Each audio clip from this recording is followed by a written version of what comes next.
New whispers tonight about the possibility of a Joe Biden presidential run in 2016.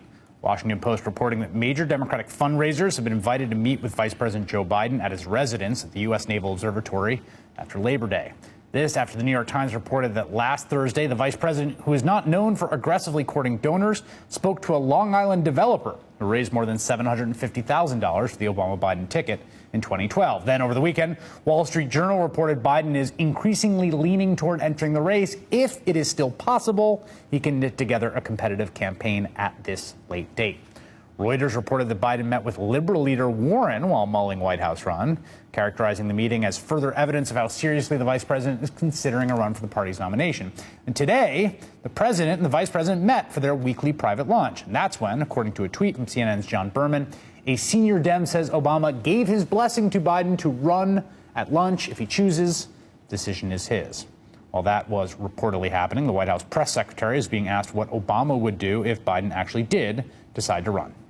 The president has indicated his view that the decision that he made, 7 years ago now, to add Joe Biden to the ticket as his running mate was the smartest decision that he had ever made in politics. And I think that should give you some sense of the president's view of Vice President Biden's aptitude for the top job. Will you say right now that the president will or will not endorse somebody before the primary is over?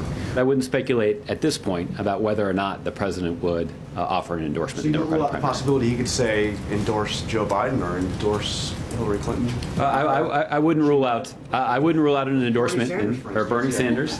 I wouldn't rule out the possibility of an endorsement in the Democratic primary. Joining me now, Charlie Pierce, writer-at-large for Esquire and contributor at Grantland, and Sam Stein, senior politics editor and White House correspondent at the Huffington Post. Sam, you wrote a piece about 11 reasons that Biden should run. Before we even get to the show, how seriously should I take this? It's clearly coming from his people. I cannot tell if this is like some kind of group psychological reckoning that all of no, I'm serious, that all of us are enmeshed in, or this is real. What do you think?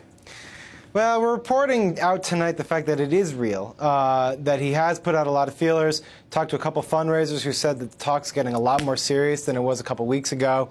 And it's driven primarily by something that people really haven't focused on. It's not so much the Clinton email scandal, although those concerns are there, but it's the sense among Biden and his allies that Clinton's not a credible messenger on income inequality and economic inequality.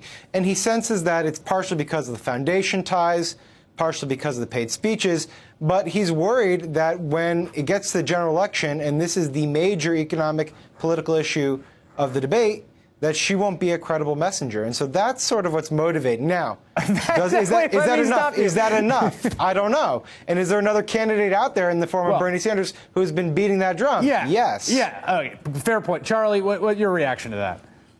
Well, I think you're right. I mean, I think that anybody, unless the Democrats, dig up J.P. Morgan and run him this fall, any Democrat's going to look pretty good against any of these Republicans on the issue of income inequality.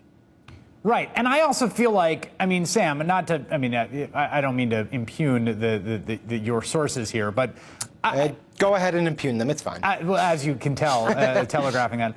Also, Joe Biden wants to be president of the United States. The idea that, while I was sitting around and then the message, it's like, this guy's run twice before. He's been in public life since he was 27, 28. He's a vice president of what is shaping up to be a monumentally significant presidency, whatever side of it you're on. That just seems to me like the core issue here is does this guy want to do it? And I think it looks like he wants to do it. Yeah, the means and the objective here are sort of intertwined, right? He looks at Clinton and he sees her as potentially a flawed messenger on the issue that he believes will be the deciding issue of the day. And that, of course, is income inequality. And he believes that that's the pathway to the presidency. Now, you're right. He's like anyone in politics, he is self-motivated. Yeah. He wants to win. He believes he can get to the White House. And he thinks that he's a more credible messenger on that issue. The problem is all the other intangibles. Does he have the ability to actually raise enough money to do this?